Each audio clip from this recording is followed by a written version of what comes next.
নমস্কার বন্ধুরা, শ্রাবণী রান্নাঘরে আপনাদের সবাইকে স্বাগত জানিয়ে আমি আবারও একটা রান্নার ভিডিও নিয়ে আপনাদের সামনে চলে এসেছি। আজকে আমি আপনাদের নিরামিষ খিচুড়ি বানিয়ে দেখাবো, কিন্তু একটু অন্যরকমভাবে হাতে মেখে খিচুড়িটা বানাবো। আশা করি আপনাদের ভিডিওটা ভালো লাগবে, তার জন্য কিন্তু আমার পুরো ভিডিওটা আপনাদের দেখতে হবে। তাহলে চলুন আজকের এই খিচুড়িটা আমি কিভাবে বানাই সেটা আপনারা একবার দেখে নিন।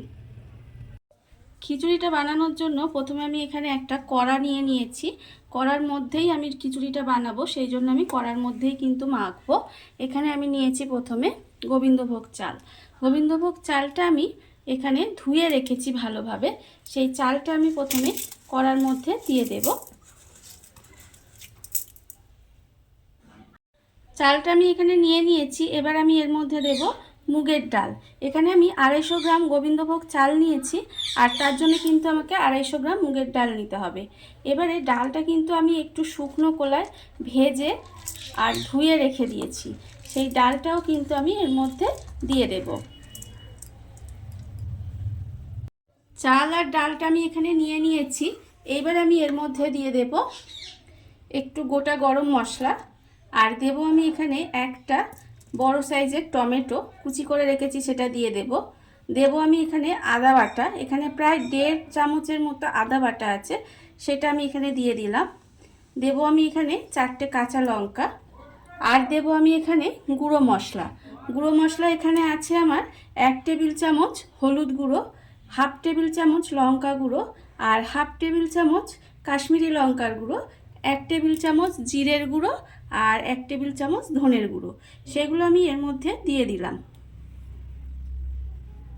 এবার আমি এর মধ্যে দিয়ে দেব আন্দাজ মতো নুন, আর দেব আমি এখানে 1 চামচ মতো চিনি। যেহেতু নিরামিষ খিচুড়ি, সেই জন্য চিনির পরিমাণটা একটু বেশি দিলাম। এইবারে দেব আমি এর মধ্যে সর্ষের তেল, প্রায় 3 থেকে 3.5 চামচের মতো একটু সর্ষের তেল দিলাম। দিয়ে এবার সমস্ত কিছু হাত দিয়ে খুব ভালোভাবে এবার মাখিয়ে নিতে হবে। সমস্ত কিছু আমি এখানে খুব ভালোভাবে মেখে নিয়েছি। এইবার আমি এর মধ্যে দিয়ে দেব উষ্ণ গরম জল। এখানে কিন্তু ঠান্ডা জলটা দেবেন না, চেষ্টা করবেন গরম জল দেবার।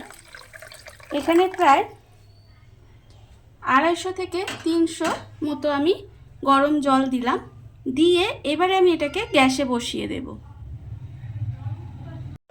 জলটা আমি দিয়ে দিয়েছি। এবারে আমি গ্যাসটা অন করে কড়াটা বসিয়ে দিয়েছি। কড়াটা বসিয়ে দিয়ে আমি ঢাকা দিয়ে দেব, আর ঢাকা দিয়ে গ্যাসটা কমিয়ে এইভাবে কিছুক্ষণ রান্না হতে দিতে হবে। ঢাকা দিয়ে আমি এটা প্রায় 15 থেকে 20 মিনিট মতো রান্না হতে দিয়েছিলাম। এইবারে আমি এটা খুলে দেখব। দেখুন আপনারা, চালটা ডালটা কিন্তু খুব ভালোভাবে সেদ্ধ হয়ে গেছে, সমস্ত কিছুই খুব ভালোভাবে সেদ্ধ হয়ে গেছে। এবার আমি এটাকে খুব ভালোভাবে নেড়ে নেড়ে একটু মিশিয়ে নেব। মিশিয়ে নিয়ে এইভাবে আমি আবারও কিছুক্ষণ ঢাকা দিয়ে একটু রান্না হতে দেব। ঢাকা দিয়ে আমি আবারও 5 মিনিট মতো একটু রান্না হতে দিয়েছিলাম।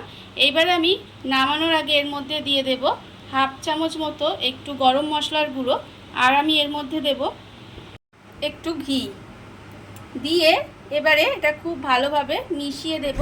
মিশিয়ে গ্যাসটা অফ করে এইভাবে একটু ঢাকা দিয়ে রেখে দিলে কিন্তু রান্নাটা আমার এখানে রেডি হয়ে যাবে। দেখুন বন্ধুরা, হাতে সময় কম থাকলে বাড়িতে থাকা কত অল্প উপকরণ দিয়ে কত অল্প সময় কত সুন্দর একটা খিচুড়ি তৈরি হয়ে গেছে, আপনারা দেখতেই পেলেন। আর এই ভিডিওটা যদি আপনাদের ভালো লেগে থাকে, আপনারা যদি ফেসবুক থেকে দেখে থাকেন পেজটি ফলো করে দেওয়ার অনুরোধ রইল, আর যদি ইউটিউব থেকে দেখে থাকেন চ্যানেলটি সাবস্ক্রাইব করে নেওয়ার অনুরোধ রইল। তাহলে চলুন ভিডিওটা আমি আজকে এখানেই শেষ করছি। আপনারা সবাই ভালো থাকবেন, সুস্থ থাকবেন। আবারও হাজির হব নতুন কোনো রান্না নিয়ে।